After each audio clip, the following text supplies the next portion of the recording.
Welcome to the Pick Six podcast here on YouTube. We have an actual podcast you could check out on Apple Podcasts or wherever else you get your podcast. I'm Will Brinson, joined by Ryan Wilson, John Breach, and Sean Wagner-McGough. We're going to look at best fits for free agent quarterbacks. It's the craziest free agent quarterback offseason. I mean, in NFL history, it sounds like hyperbole, but it's actually true. So we're going to dive in over the course of YouTube videos. Make sure you hit subscribe on YouTube. You get all the quarterback videos, whether it's Phillip Rivers, Jameis Winston, whoever else it might be. I don't know, some guy named Bomb Trady. Who knows? We're going to start with Jameis Winston, though, the much embattled 30 for 30 quarterback from the Tampa Bay Buccaneers, the former first overall pick. Lots of off-field problems in college, lots of off-field problems in the pros, but no doubt he's very talented, even if sometimes his talent is missing linebackers underneath and throwing interceptions at very inopportune times. Sean, you have long been Jameis Winston's biggest supporter. So I'll ask you first, should he stay in Tampa? Do you think he stays in Tampa Bay, or do you think he goes somewhere else?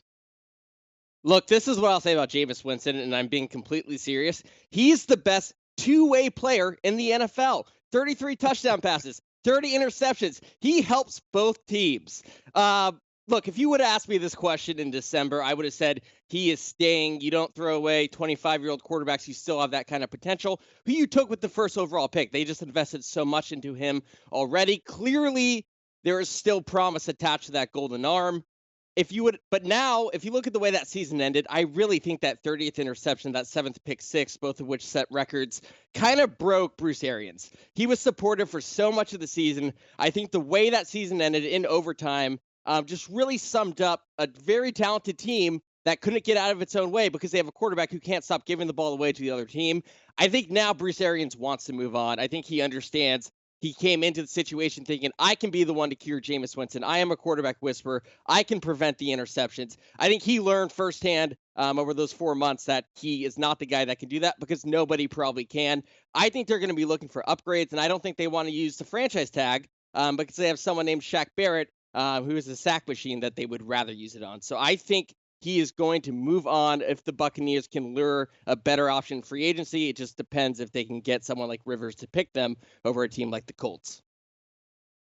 Sean, Bruce Arians is a quarterback whisperer. Jameis Winston completed 60% of his passes, and the man was legally blind. He got LASIK surgery this offseason. He can see now. The fact that he threw 30 touchdowns, we're not talking enough about that. Yes, he threw 30 interceptions, but you try throwing a completion with your eyes closed for 17 weeks of the NFL season. This is a miracle. The fact that he was able to do what he did without being able to see, without the gift of sight, and now the man can see. He had LASIK surgery. He's no longer squinting on the sidelines to see midfield. I think these are all huge developments. I do think Bruce Arians makes the most sense in terms of having the right temperament to handle all those interceptions, all joking aside. But I don't know. I think Sean's right. I don't know if he's coming back to Tampa Bay. They're not going to franchise him for $28 million or whatever that's going to cost. I hope and pray at the end of the day, by the time mid-March rolls around, Jameis Winston is the Chicago Bears starting quarterback, because that would make me infinitely happy for no other reason than the fact that Sean is a huge Bears fan, and I would love to see Jameis Winston throw 40 interceptions in the Windy City as Sean spends every Sunday night on this show crying about Jameis Winston. You know what, Ryan? I don't think the LASIK point is that far-fetched. As someone who wears contact lenses and is practically blind when I don't have them in, I cannot drive a car if I'm not wearing my contacts or glasses. If Jameis's vision was that bad on the field, maybe he couldn't tell jersey colors apart, and that's why he was throwing half his 30 interceptions, 33 touchdowns. He almost divided that up equally. So having LASIK, if I'm Bruce Arians, I am slightly concerned that maybe that did fix Jameis Winston and that he might go to another team, throw 33 touchdowns and 10 interceptions. So if I'm the Buccaneers, there is definitely a slight risk with him leaving. So if I am Bruce Arians, I'm making a list, maybe Tom Brady, maybe Phillip Rivers, and I'm saying, hey, if I can't get these two guys, I'm going straight to Jameis and offering him $30 million a year, slightly above the franchise tag, because you got to make him feel a little bit better that he was your third option in that sense. But I do think the Buccaneers are absolutely the best fit for Jameis Winston. There are a lot of teams out there. I don't know if they want a guy who just threw 30 interceptions. If he sticks in Tampa, he's playing in the same offense. We don't see that with Jameis Winston a lot, because if he were to leave the Buccaneers, he would be going on his 4th head coach in 6 years. Give this guy some continuity, give him some eyesight, and maybe he goes off for 35 touchdowns and 10 interceptions. I do think the Buccaneers are done with him, but I do think the best place for him is Tampa. Well, thank you for answering the wrong question at the end of that, Breach. But the important thing here is that you guys are like suckers. You're like, oh, LASIK. He had LASIK this offseason. Well, that'll fix everything. He's had 26 years to get LASIK. Why wouldn't you just get like you're telling me he couldn't think about getting LASIK before this offseason? And then obviously as soon as Bruce Arians starts bashing him in the media and threatening to move on, he's like, it gets leaked out that he's got LASIK. You guys are suckers who are being pandered to and you're falling for it. Let's talk about his best fit, though. Sean, do you think his best fit would be the Bears, Chicago, or the Chicago Bears?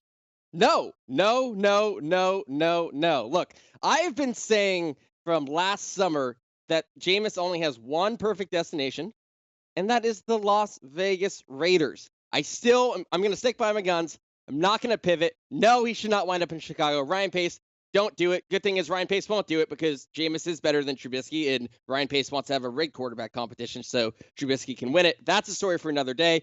Send him to Las Vegas. The Raiders can get out of that Derek Carr contract, save $14 million in the process. Let John Gruden, who also fancies himself as a quarterback whisperer, quarterback guru, I believe he had his own show about that in between coaching stints. Let him work with Jameis Winston. Bring some excitement to Vegas. Bring some guy who's going to throw 35 touchdowns. Yeah, he'll throw 25, 30 interceptions too. But that sounds exciting. I like the Las Vegas Raiders still as my top fit for him if he does leave Tampa Bay. I still think Tampa Bay could be the best fit for him. Look, if he can't work with Bruce Arians and succeed with him, is he really going to succeed anywhere else? I'll say it again. The man can finally see. I'm with Breach. I think that Tampa Bay makes the most sense. But here's what I want to put out there. And I would love to see happen because I, too, wear glasses. I got to get LASIK, but I'll be able to see much better once that happens. I want to see him go to New England. I think in New England, he could win 11 football games because you could roll anyone out there, wheelchair or otherwise, if you're Tom Brady, and win 11 football games in that division with Bill Belichick and Josh McDaniel. I think Tom Brady comes back. But if he doesn't, I would love to see the experiment of Jameis Winston, fully sighted in the AFC East, winning football games for Bill Belichick. Ryan Wilson, I think Bill Belichick would quit coaching before he would be willing to coach Jameis Winston, a guy who is coming off a 30-interception season. Belichick does not tolerate turnovers. As I said, I think that Tampa is the best fit, but I don't think the Buccaneers want him, so let's look somewhere else. I think if he went to the Raiders, the Bears, or the Chargers, those teams are interesting because they could sign him and he could compete for the starting job. And maybe he doesn't win it because maybe he gets outplayed because maybe he is throwing interceptions in practice every single day. So my best fit for Jameis, and this does not necessarily mean this is going to happen. This is where I think his talent would work the best, but it might not be the best for the team, is the Indianapolis Colts. The Colts have just as many offensive weapons as the Buccaneers. But Indy has one thing that Tampa doesn't have, and that is a running game.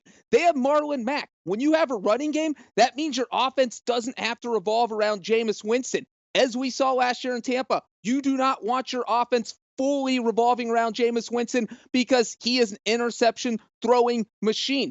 But when he's cold, ice cold, or he starts throwing picks, that's when Frank Reich says, you know what, we're just going to run the ball for the next 15 plays.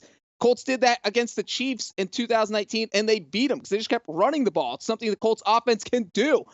So I do think that Jameis Winston would be a good fit for Indy. I don't know about I can get behind Indianapolis. I can kind of get behind Chicago. I think he'd be too expensive for what the Bears want to do. And the Bears want to prop up Trubisky and find somebody to go again, to compete with him, to lose a competition to Trubisky. That's what they're looking for, in my opinion. I ultimately can't get past the idea that Sean brought up, and that's the Raiders. Like Jameis in the silver and black just sort of makes sense. And I don't know if he would actually fit in John Gruden's offense and operate it very well. But I do think that Bruce Arians is just tired of Jameis Winston. I think he's the best fit schematically for him, but I think he's just over it, and he knows he wants to try and win one with a veteran. So give me Oakland as a landing spot for Jameis Winston. But if this new CBA passes and we see one franchise tag available and suddenly they use it on Shaq Barrett, it could be a really interesting market. The one team you got to panic about if they come out and drop a big contract on him, the Patriots, as Ryan mentioned. If Bill Belichick spends big on Jameis Winston, everyone else should freak out because he just got a young quarterback with a pedigree. Of more talk about Bill Belichick's quarterbacks and many more quarterbacks in the other recurring Where Will They Go series here on YouTube with the Pick Six podcast.